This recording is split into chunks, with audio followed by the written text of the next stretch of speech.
सभी को राम राम, सत्य सनातन धर्म की जय और सभी को राधे राधे। एलजी मनोज सिन्हा जी का एक बड़ा बयान आया है। वो बड़ा बयान क्या है, पहले आप वो सुनिए, उसके बाद हम आगे चर्चा करते हैं।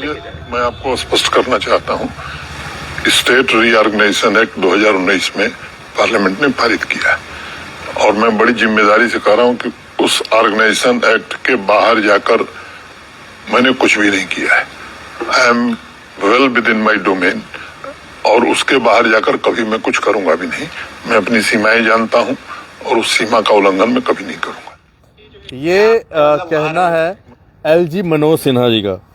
एलजी मनोज सिन्हा जी आज एक प्राइवेट चैनल के एक प्रोग्राम में ये बात कर रहे थे, जब उनसे ये पूछा गया कि जम्मू कश्मीर में ये चर्चाएं हैं कि यहाँ पर सब कुछ एलजी साहब की मर्जी से चलता है, यहाँ पर जो पावर्स चीफ मिनिस्टर को भी होती हैं वो भी पावर्स का इस्तेमाल एलजी साहब करते हैं। तो एलजी साहब ने ये स्पष्ट कर दिया, उन्होंने कहा कि रीऑर्गेनाइजेशन एक्ट 2019 का जो बना है जम्मू कश्मीर का, जब 370 और 35A तोड़ा गया, उसके बाद जो जो चीज़ें उनके अधारे में आती हैं वो उसी का इस्तेमाल करते हैं और अपनी उन्हीं पावर्स का इस्तेमाल करते हुए वो कर रहे हैं। दरअसल बात ये हुई थी कि 2-3 दिन पहले कुछ ट्रांसफ़र्स हुई हैं, जो लगभग 48 के करीब ऑफिसर्स की ट्रांसफ़र्स हैं। उसके अंदर कुछ ऐसे ऑफिसर्स हैं हमारे जो ट्रांसफ़र जो होती है वो उनके डिपार्टमेंट से जीएडी के अंदर होती है। अब जीएडी के अंदर जो ट्रांसफ़र्स होती हैं उसको लेकर ये कहा जा रहा है कि ये पावर जो है चीफ मिनिस्टर साहब के पास है, यानी कि उमर अब्दुल्ला जी के पास है।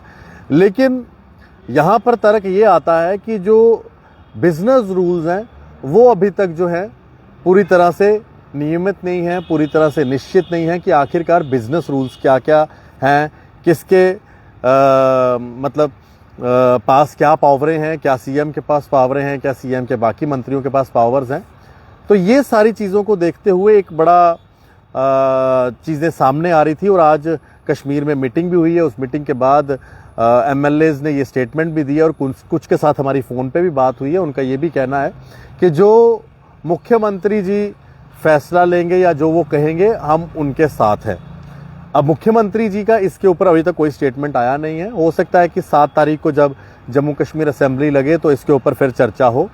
लेकिन इसी बीच में एक प्राइवेट चैनल का इंटरव्यू आता है और उस चैनल के इंटरव्यू में एलजी मनोज सिन्हा जी क्या कहते हैं वो हमने आपको सुनाया। अब आपको पूरा इसका माजरा समझ आ गया होगा कि किस चीज़ को लेकर एलजी साहब ने ये बात कही है। अब मैं आपको वो स्टेटमेंट एक बार फिर से सुनाता हूं जो एक प्राइवेट चैनल पे उन्होंने इंटरव्यू के तहत कही है।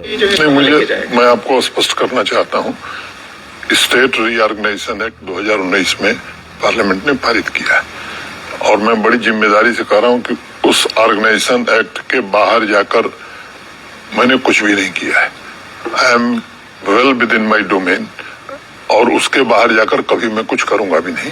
मैं अपनी सीमाएं जानता हूं और उस सीमा का उल्लंघन मैं कभी नहीं करूंगा। ये कहा है एलजी मनोज सिन्हा जी ने कि मैं अपनी सीमाएं जानता हूं और मैं उन सीमाओं का उल्लंघन कभी नहीं करूंगा। इसलिए कौन सा नेता किस चीज़ को लेकर क्या कह रहा था, वो बात कितना ही सामने मीडिया के आकर उन्होंने ये बात कही है, लेकिन एलजी मनोज सिन्हा जी का क्या कहना है वो हमने आपको सुनाया, क्योंकि बड़ा महत्वपूर्ण ये है कि एलजी मनोज सिन्हा क्या कहते हैं, क्योंकि ये सारी ट्रांसफ़र्स जो हैं एलजी मनोज सिन्हा जी के दफ्तर से हुई हैं।